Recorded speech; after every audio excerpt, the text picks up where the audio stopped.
Field reports from the strange. This is Obscura Bureau. It wasn't algae. It wasn't a reflection. The water in that jar began to move on its own, writhing as if something inside was trying to claw its way out. A sharp, metallic smell like ozone and rust filled the small room, so thick it coated the back of the throat. Every instinct screamed to run, but his body remained frozen, muscles locked in place as the light's pulse grew stronger. Then came the sound, not from the jar, but from somewhere deep below the floorboards, a wet, rhythmic scraping, like something heavy being dragged through mud. The air grew heavy and damp, clinging to the skin like a cold, wet shroud, carrying with it the faint, sickly sweet odor of decay. In that moment, he understood. Whatever was in that water wasn't trapped. It was calling, and something was answering. On July 17, 1988, for 7 silent hours, the Pacific Ocean off Oregon didn't just glow. It bled crimson light across the black water. 3 souls sailed directly into that radiant stain, drawn by a curiosity that would become their epitaph. They were never seen again.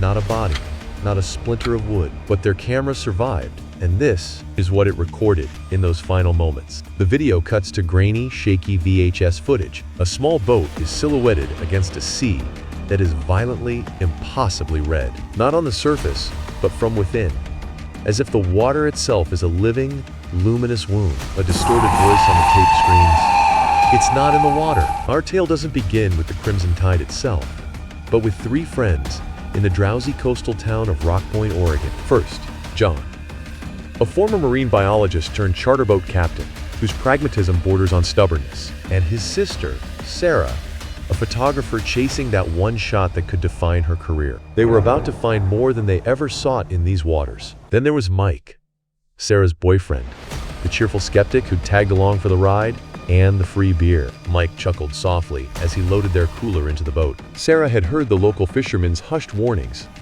murmurs of a red tide that glowed unnaturally bright. Something about it felt wrong, different from the usual tales. Still, she persuaded John to take them out after dark, hoping to capture the classic blue shimmer of normal bioluminescence. "It will be beautiful," she whispered, her voice barely audible over the gentle lapping of the water against the hull. John nodded, the prospect of showing his younger sister the vast, dark ocean he adored filling him with a quiet, nostalgic warmth. Mike saw only the adventure, a rare escape into the ink-black night, the familiar harbor lights shrinking to distant golden pinpricks astern. They slipped from the harbor at 9, the boat carving a silent path through the glassy water beneath a canopy of cold, distant stars. The air hung thick and warm, the sea a glassy mirror beneath them. It was a deceptive peace, the kind that settles just before the storm. Then, a low hum began to vibrate through the hull. A sound felt more than heard. The perfect world they knew was about to shatter. The dark ocean churned beneath them, their boat's wake glowing with an eerie, electric blue as it disturbed the bioluminescent plankton. Sarah snapped photos, mesmerized by the fairy tale spectacle, while Mike trailed his hand through the sparkling water. The initial wonder was undeniable, just as the charter captain had promised. But beneath the surface beauty, something ancient stirred in the depths. But John sensed it first.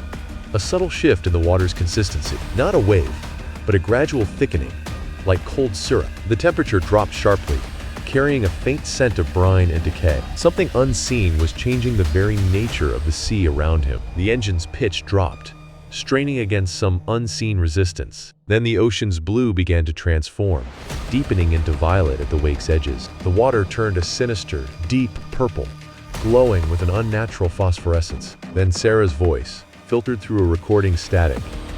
"John, is it supposed to be purple?" Mike's voice, joking but strained, crackles over the comms. "Maybe the plankton are having a goth phase." John cut the engine. In the abrupt stillness, the true anomaly manifested. The luminescence didn't fade. It intensified, casting long, wavering shadows and carrying a faint scent of ozone and decay. The phenomenon intensified, spreading from the boat in a slow, pulsing wave that radiated into the abyss. The water itself seemed to thrum with a low, subsonic frequency that vibrated through the hull. Then the color began to shift, a deep, unnatural crimson bleeding through the water. The metallic scent of ozone and something coppery, like blood, permeated the air, thick and cloying. The camera's infrared sensor strained to capture a deep crimson glow, but the human eye perceived it perfectly. An impossible, visceral red. The air thickened with the scent of ozone and cold metal, as if the very atmosphere had turned against them. Their expressions held a terrifying duality. Primal fear wrestling with a sickening fascination that rooted them in place. Then John's voice, thin and strained on the tape, whispered the only words that could describe it. This is impossible. Bioluminescence is blue-green. This wavelength, it doesn't occur in nature. Not like this. Then, Sarah pointed her camera at the water directly beside the boat. The camera's lens broke the tension of the water's surface. A metallic ozone scent cut through the salt air as the glow intensified. But as their eyes adjusted, they realized the red wasn't just a uniform blanket of light. It possessed a terrifying structure, swirling, intricate patterns that seemed deliberately designed. These weren't random atmospheric phenomena. They resembled colossal, luminous fingerprints, each one stretched for miles, etched across the sky with impossible, deliberate precision. Symmetrical, intelligent, Mike. The Wanderlust's electronics flickered and died, plunging the vessel into darkness. The radio dissolved into a hiss of static, then fell silent. Outside, the navigation lights winked out, leaving them adrift in a silent, scarlet sea. Above, the sky felt infinitely distant, a void of absolute black pressing down. Then, the sound began, a sub-audible hum that vibrated in their teeth and bones. It was a low-frequency resonance that seemed to emanate from the very bedrock of the ocean floor. The air grew thick, heavy with the scent of cold brine and ancient sediment. A primal dread took hold, as the deep vibration pulsed through them like a living heartbeat from the abyss. The tape's frantic, jerking footage showed Sarah sobbing uncontrollably, while Mike desperately failed to restart the sputtering outboard motor. In that moment, John's scientific rationality shattered completely against the impossible, overwhelming scale of what was unfolding before them. The air grew thick with the metallic scent of ozone and the sour tang of panic, while the motor's dying coughs echoed across the black water. A primal, gut-wrenching dread took hold as they realized their escape had failed, leaving them utterly exposed to the unfolding horror. John's voice on the tape was a hushed, reverent whisper. It carried the weight of a terrible, fundamental realization. "We got it all wrong," he breathed, the words tasting of ozone and dread. "We think of the ocean as a place, a container.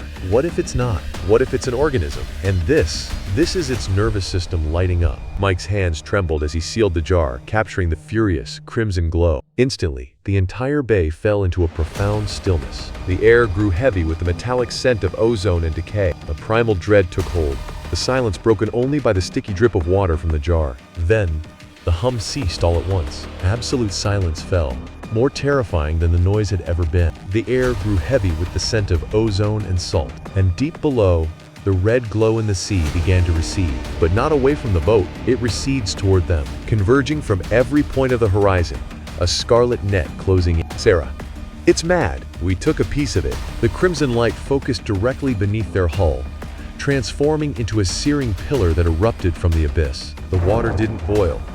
It solidified instantly around the radiant column. A metallic scent of ozone filled the sub's interior as the hull groaned under sudden pressure. Their breath hitched as the ocean itself seemed to turn to stone around them, not into ice, but into a gelatinous, glowing mass that gripped the Wanderlust and began to pull. The air grew heavy with the scent of ozone and decay. A sticky, cold dread seeped through the vessel's metal bones. "Mayday. This is the Wanderlust. He was being consumed. The ocean is alive. Tell everyone. The ocean is," then, dead static. The recovered tape shows the camera hitting the deck, facing upward, for 3 agonizing seconds.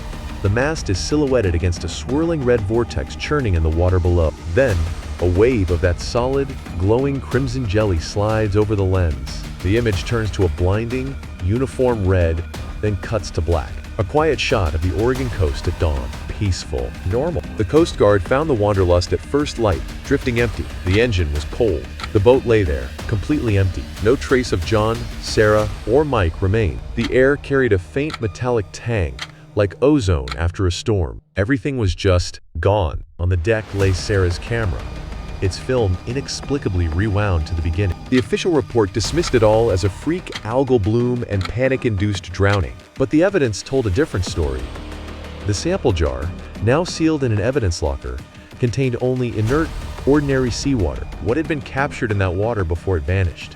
leaving behind this unsettling void. The red tide was never recorded again. Case closed. The narrator holds up a photograph, developed from Sarah's last role. It's a shot of the red, patterned water, but if you zoom in, enhance the reflection on the wet gunwale, you can see the blurred, terrified faces of John and Mike peering over the side. And between them, mirrored in the crimson water, is not Sarah's face. It is something else, a smooth, featureless shape, pulsing with a sickly inner light. It seems to look back at the camera, a silent witness from the deep. They say the ocean is 95% unexplored. We call it the unknown. But what if it isn't unknown at all? What if it is merely sleeping? And what if, on a single summer night in 1988, 3 people sailing off the Oregon coast accidentally pulled at its blanket? The water is crystalline now. It's always been that way. But sometimes, in the deepest quiet of the night, a question surfaces. A whisper of ozone hangs in the air, a metallic tang that wasn't there before. Do you ever wonder what looks back from that perfect, silent clarity? What if it's all a charade?